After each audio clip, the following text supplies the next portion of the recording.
Hello everyone and welcome back to my Bold and Beautiful 29 YouTube channel. I hope you guys are having a wonderful day. Before we start, please hit the subscribe button and give this video a thumbs up. At Forrester Manse, Taylor ends a call with a customer as Brooke comes by. The golden reflections on her fidelity. She's always been a healer. Taylor wonders why she's being so complimentary. Brooke explains she has paperwork for Eric. Taylor will make sure he gets them. I heard you had an unanticipated caller. Nick. Brooke muses, you heard about Nick stopping by. Taylor says Ridge told her. Brooke says it was a surprise. Taylor asks, a affable one, I assume? Brooke says it was awful to see him again. He's as handsome and attractive as ever. Taylor ruminates about them always being so fond of each other and participating as son together. She wonders if Nick's back to pursue her again now that she and Ridge are back together. Taylor's not surprised that Nick showed up now. It's the right time to make his move now that she's with Ridge. Brooke muses that notoriety clearly is interested in her and Nick. Taylor thinks he could be awful for her. Brooke says Ridge feels fully different. I suspect that you know that. Taylor asks what she's inferring. Does she suppose Ridge is jealous of her and Nick? Brooke says he has no right to be after turning to Taylor so snappily. She says she sees easily now how important she means to Ridge. Taylor hopes Nick's return works out for her. Brooke snarks, I'm sure you do. Carter and Steffi talk business and she shares a sample of Daphne's scent for men. He says it's her stylish yet. Steffi says, we need her back, Carter.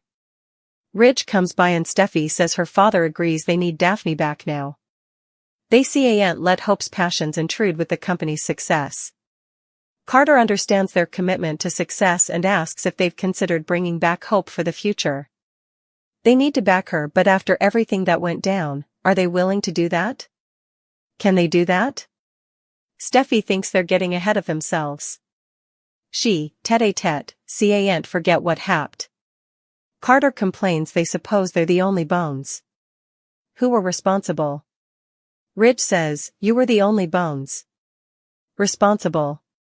They're trying to get past it. Carter thinks they can understand Hope defying Daphne's return. Steffi says they're engaged now. Daphne's not going to do anything. She asks him to move Hope to get over what happened with Daphne. Carter gets a textbook from Hope and exits. Steffi says her pater seems distracted. What's it about? He says, Brooke. Ridge tells Steffi he set up Brooke with Nick Marone. Steffi gawps, allowing he caught them having coitus.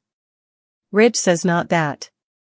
Steffi says, I don't know, we're talking about Brooke. She wonders why he's so concerned about who Brooke spends time with.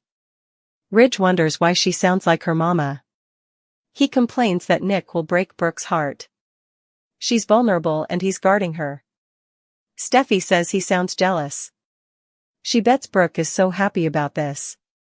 Ridge tries to deny it. Steffi asks what kind of communication he thinks this is transferring her mama. Cleric admires Hope's engagement ring. He wouldn't say he doesn't have issues with Carter, but this is her call. She wonders if her pater thinks she's springing into commodity she shouldn't. Cleric reminds her it wasn't all that long ago they were having drama at Forrester. Are you sure about this, Hope? Hope tells her father she's sure. Cleric keeps prodding but she asks him to stop. He has nothing to worry about. Cleric teases about how much they could get for the ring. He could use a new pizza roaster. Turning serious, he tells Hope if she's happy, he's happy. They embrace, but he looks upset.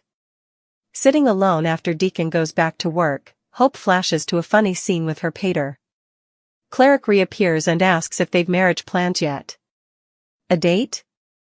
Hope says not yet, but he'll be one of the first to know since he'll be walking her down the aisle.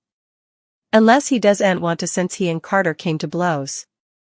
Cleric doesn't want to be her hubby's adversary, he just saw her hurting. He has her reverse, always. Hope pledges they've worked through everything and are more in love than ever. They're also working together at Forrester, where she's hoping her line will be brought back. She promises Carter's a good man. Cleric can see how happy she is, but reminds her that Carter kissed Daphne Rose. Cleric knows how hurt Hope was when Carter kissed Daphne. When you see your sprat hurting, you just want to make it stop. Carter arrives and asks Hope if she wanted to see him. Deacon says, I did. I wanted to get commodity off of my casket concerning you and my son. Cleric wants to make many effects clear. He gives him credit for coming to him about his offer, but he has to be sure. His son is precious to him and all he wants is her happiness. Carter says, so do I. Deacon warns, also do and squinch up again. Carter and Deacon shake hands. Carter vows to spend the rest of his life cherishing Hope. His life is incomplete without her. In his head, Carter thinks about Steffi asking him to move Hope to get over what happened with Daphne. First regard, it looks like Hayes is each set for the summer of a continuance. Conflagrations, canoeing, crafts, he's living his stylish life. But before all that sun and mores, a storm may be brewing, and her name is Luna. The formerly redeemed wild child is twisting into preoccupation, and her rearmost obsession? Her baby family. Luna's not just interested in a quick visit. She's hopeless. Word has it she's been lurking near the day camp, trying to catch a regard of Hayes, gift in hand and determination in her eyes. It would be touching if it weren't so unsettling. Hayes may be blissfully ignorant, but if Luna keeps pushing, someone will ultimately notice, and we suppose that someone is Electra. Electra's been blending into the background as the sweet, responsible trailer-coming door. She's always on time, always follows the rules, and no way causes drama. But what if there's further to her than anyone realizes? What if our little do-gooder is about to step into the limelight and come Hayes' unanticipated idol? Electra spots Luna hiding behind a tree, sneaking around after lights out. She puts two and two together, realizes Hayes is in peril, and makes a decision that changes everything. Will she defy Luna? Advise the camp staff? Or could she take effects into her own hands? This could be the tilting point in their net of contest. Electra might look innocent, but what if she's got a defensive banda far wide? And what if she's not hysterical to get her hands dirty when it comes to guarding someone she cares about? If this turns into Electra versus Luna, all bets are out. Luna's hopeless, Electra's sharp, and the battle over Hayes could be the launch of a shocking new plot. Could Electra indeed come an endless institution in the Forrester route? If she proves herself now, we wouldn't be surprised to see her woven deeper into the fabric of this involved family. Hayes may be the one in peril, but this wild twist might just launch two unanticipated stars into a whole new plot. Stay tuned, this summer camp saga could get explosive. Nick's return. He proved that he's leading man material. Nick made it known that his heart is still burning for Brooke. Meanwhile, hangouts are lurking away. Brooke still prayed Ridge to come back home to her. But he wouldn't budge. Rather, he returned home to Taylor. Ridge got tired of Brooke's soliciting. She hoped he'd return to see her in her unmentionables. Formally again, Brooke stripped down to try on the lingerie that Ridge designed. But it wasn't her fortune who walked by, it was someone differently. Nick got in goddess upon his return. He was pleased to see Brooke standing there, in her lacy lingerie. Brooke was just as shocked to see him. He joked that some effects no way change. She got dressed, the two disregarded about the good old days. Brooke indeed mentioned that she's still in touch with Jack, who has taken up an interest in fashion. Will he make a comeback?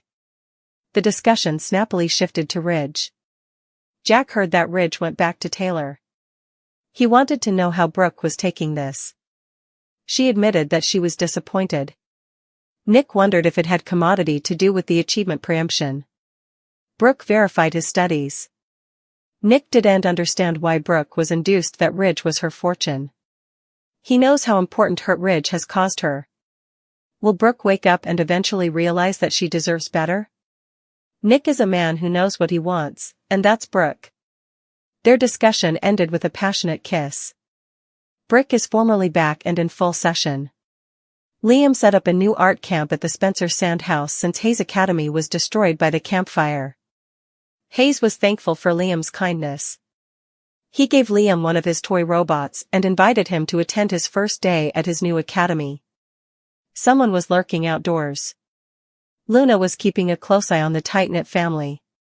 She took Filmland and watched them through the camera lens. She's up to commodity. Luna is playing a wicked game. She still has her sights set on Steffi. We want to know what she has planned.